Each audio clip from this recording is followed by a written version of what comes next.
आदरणीय बंधुओं, माताओं व मेरी प्यारी बहनों, राधे राधे। आपका हमारे YouTube चैनल पर बहुत बहुत स्वागत है। बंधुओं, आज हम इस वीडियो में अधिक मास महत्तम का 20वां अध्याय सुनेंगे, जिसे सुनने सुनाने से भगवान पुरुषोत्तम की कृपा से बड़ा दुख भी दूर हो जाता है। महत्तम सुनने के बाद यदि आप हमारे चैनल पर नए हैं तो कृपया हमारे चैनल को सब्सक्राइब करें, बेल आइकन को प्रेस करें ताकि हमारी वीडियो के नोटिफिकेशन सबसे पहले आप तक पहुंचे। वीडियो को शेयर व लाइक भी जरूर करें। बंधुओं, कल की कथा में हमने सुना कि ऋषि वाल्मीकि जी ने राजा दृढ़धनवा को उनके पूर्व जन्म का पूर्ण इतिहास सुनाते हुए कहा कि हे राजन, तुम्हारे मन में जो कथा जानने की इच्छा थी वह मैं तुम्हें सुना चुका। अब मैं यहाँ से पापों का नाश करने वाली सरयू के तट पर जाऊंगा। मुनि को चलते देख दृढ़धनवा ने कहा, हे ऋषिवर, मेरे एक प्रश्न का उत्तर और दे दें। बंधुओं, यहाँ तक की कथा हमने कल सुनी। आइए अब सुनते हैं आगे की कथा। नारद जी ने नारायण के मुख से राजा दृढ़धनवा के चरित्र को सुनकर पूछा, हे प्रभु, राजा दृढ़धनवा ने जाते हुए वाल्मीकि जी से क्या प्रश्न किया, ये जानने की मेरी इच्छा है। भगवान नारायण बोले, सुनो नारद जी, जब ऋषि वाल्मीकि चलने को तैयार हुए तो राजा दृढ़धनवा बोला, हे ऋषिवर, पूर्व जन्म में सुदेव ब्राह्मण के रूप में मैंने पुरुषोत्तम मास की सेवा विधि पूर्वक की, जिससे मेरा मृत पुत्र भी जीवित हो गया था। परंतु हे तपोधन, इस जन्म में मैं उन नियमों को भूल गया हूँ। कृपया आप पुरुषोत्तम मास नियम की विधि मुझे विस्तार से बतलाइए। राजा की बात का उत्तर देते हुए ऋषि बोले, हे राजन, पुरुषोत्तम मास के नियम पालन करने वाले व्रती को प्रथम दिन से ही ब्रह्म मुहूर्त में पार ब्रह्म का ध्यान करते हुए उठना चाहिए।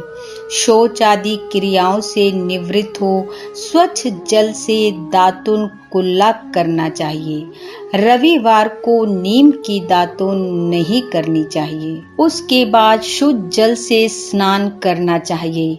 समुद्र में मिलने वाली नदियों में किया गया स्नान उत्तम स्नान व तालाब, कुआं, बावड़ी में किया गया स्नान मध्यम स्नान कहा गया है। गृहस्थियों द्वारा घर में किया गया स्नान साधारण स्नान कहलाता है। स्नान के बाद शुद्ध और स्वच्छ वस्त्र धारण करें। फिर पवित्र स्थान पर आसन बिछाकर उत्तर या पूर्व की ओर मुख करके उंगली में पवित्री धारण कर 3 बार आचमन करें। गोपी चंदन द्वारा अपने माथे पर तिलक करें या त्रिपुंड बनावें। गोपी चंदन द्वारा अपनी भुजाओं पर शंख चक्र बनावें। वाल्मीकि जी बोले, हे राजन, जिस प्राणी की देह पर शंख चक्र आदि दिखते हैं वह शरीर साधारण शरीर ना होकर भगवान का शरीर होता है। यह सब पापों के नाशक होते हैं। उस मनुष्य के पाप शंख चक्र से पुण्य में बदल जाते हैं। इसके बाद प्राणायाम करे, संध्या वंदन करे। प्रातः काल की संध्या तारों के रहते विधि पूर्वक करे। गायत्री जप करे। सूर्य उदय होने पर मंत्र जप करता हुआ सूर्य देव का दर्शन कर अर्घ दे। दोनों संध्याओं में पृथ्वी को प्रणाम करे। दिन भर में की गई किसी भी प्रकार की गलती के लिए यस्य स्मृत्य मंत्र बोलकर क्षमा मांगे। दिन के पहले भाग में अपने नित्य कर्म को करके पुण्य श्री पुरुषोत्तम भगवान की आराधना करे।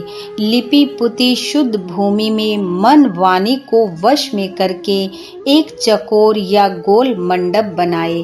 चौकी पर चावलों से अष्टदल कमल बनाकर उस पर सोने, चांदी, तांबे अथवा मिट्टी का कलश शुद्ध तीर्थ के जल से भर कर रखे। कलश के स्थापन के बाद उसमें तीर्थों का आवाहन करे। फिर गंध, पुष्प, धूप, दीप से मंत्र बोलता हुआ पूजन करे। उसके ऊपर वस्त्र से ढका तांबे का पात्र रखे, जिस पर श्री राधा कृष्ण की प्रतिमाएं स्थापित करके उनका यथाशक्ति पूजन करे। पुरुषोत्तम मास के देवता श्री पुरुषोत्तम हैं। इस मास में पुरुषोत्तम भगवान का पूजन परम कर्तव्य है। मनुष्य को बार बार धन, पुत्र, घर आदि तो प्राप्त हो जाते हैं, किंतु यह देह फिर नहीं मिलती। इसलिए इसकी धर्म के लिए रक्षा करें। माता, स्त्री, पुत्र, पिता आदि कोई भी सहायता नहीं करते हैं, केवल धर्म ही सहायक है। बुढ़ापा सिंहनी के समान मनुष्य को डराता है। रोग व्याधि पूर्व शत्रु हैं। आयु नित्य फूटे बर्तन में पानी सदृश नाश होती रहती है। यह लक्ष्मी लहर के समान चंचल है। यौवन फूल के समान मुरझाने वाला है। सांसारिक सुख स्वप्न के समान निरर्थक हैं। इस प्रकार धन, ऐश्वर्य, मन तथा सांसारिक सुख सब चलायमान हैं। अतः इनसे वैराग्य प्राप्त करके धर्म करने में लग जावे। वाल्मीकि जी बोले, हे राजन, बहुत से धन से होने वाले अनेकों धर्म हैं, किंतु पुरुषोत्तम मास में किया गया थोड़ा धर्म भी महान हो जाता है। स्नान, दान, भगवत कथा में बैठकर भगवान विष्णु का मनन करते रहना चाहिए।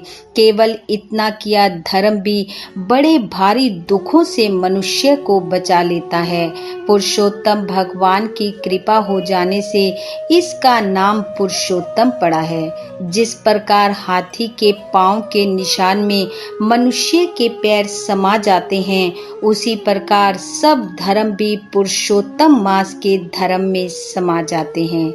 श्री गंगा की समानता सब नदियां, कल्प वृक्ष की समानता अन्य वृक्ष, वेद की समानता अनेकों शास्त्र जिस प्रकार नहीं कर सकते, उसी प्रकार कोई अन्य महीना पुरुषोत्तम मास की समानता नहीं कर सकता। पुरुषोत्तम मास के देवता पुरुषोत्तम हैं, इसलिए हे राजन, श्रद्धा भक्ति से इनकी पूजा व व्रत करें। इति श्री वृद्ध नारदीय पुरुषोत्तम मास महत्तम 20वां अध्याय समाप्त। बोलो विष्णु भगवान की जय। पुरुषोत्तम भगवान की जय।